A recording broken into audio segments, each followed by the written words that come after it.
Apreciados oyentes, muy buenos días. Esto es Reflexiones Matinales, Llave de David. Una mañana más, juntos compartiendo la palabra de nuestro Padre Eterno, a quien rogamos en oración nos dé entendimiento, sabiduría y comprensión. Para el tema de hoy titulado Jacob revela acerca de sus hijos antes de morir. El texto bíblico lo encontramos en el libro de Génesis, capítulo 49, versos 1 y 2, que dice: Y llamó Jacob a sus hijos y dijo: Juntaos, y os declararé lo que os ha de acontecer en los días venideros. Juntaos y oíd, hijos de Jacob, y escuchad a vuestro padre Israel. Así como Isaac, en su bendición, por obra de la predicción divina, había proféticamente señalado a Jacob y a Esaú la historia futura de sus familias, así también, en un amplio bosquejo, Jacob describió el futuro de la nación entera representada por sus 12 hijos.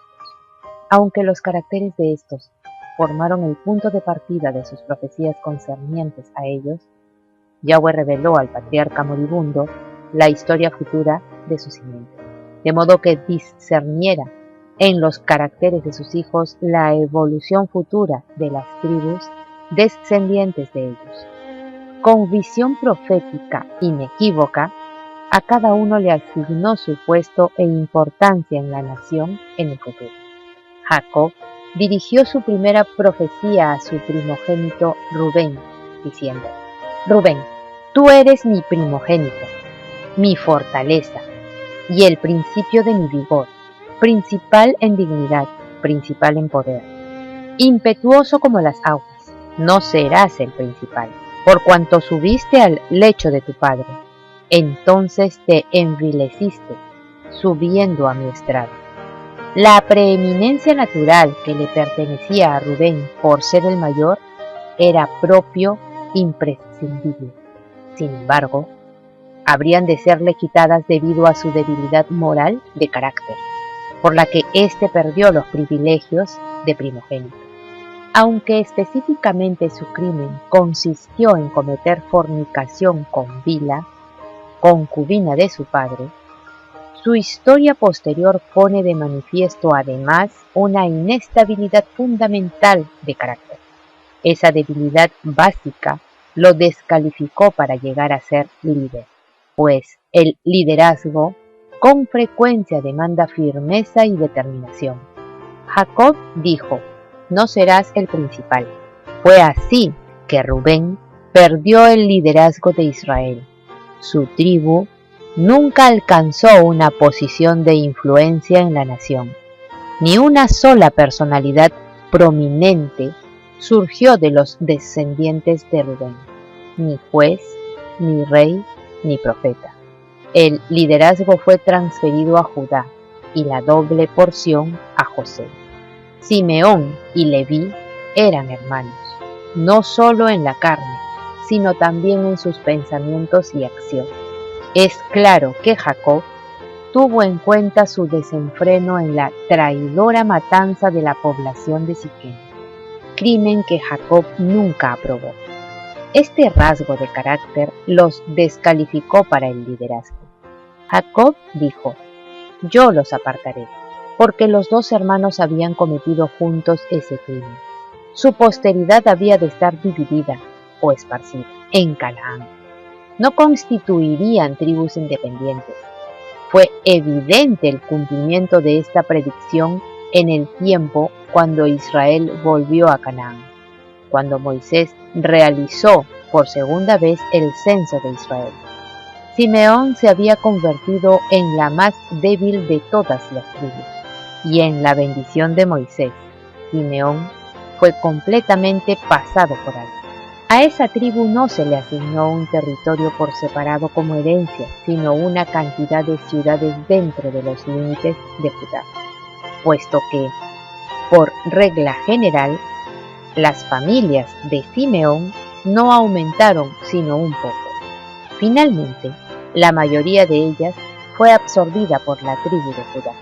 Otras emigraron en dos corrientes hasta zonas más allá de los límites de la tierra prometida.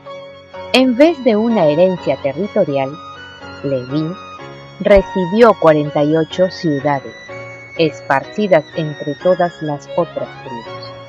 Sin embargo, el esparcimiento de Leví en Israel se convirtió en una bendición para todos debido a la elección de la tribu para el sacerdocio.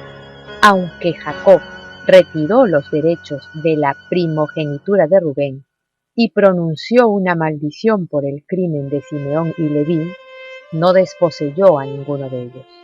La historia posterior de Leví es una ilustración de cómo una maldición a la vez puede cumplirse y resultar en una bendición para todos los que la reciben.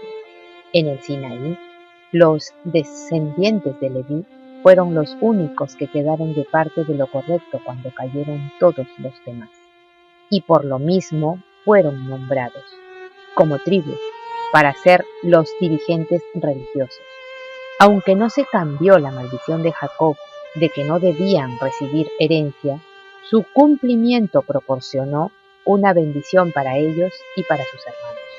El cuarto hijo de Jacob, Judá, había de recibir una rica e incomparable bendición que le confirió supremacía y poder.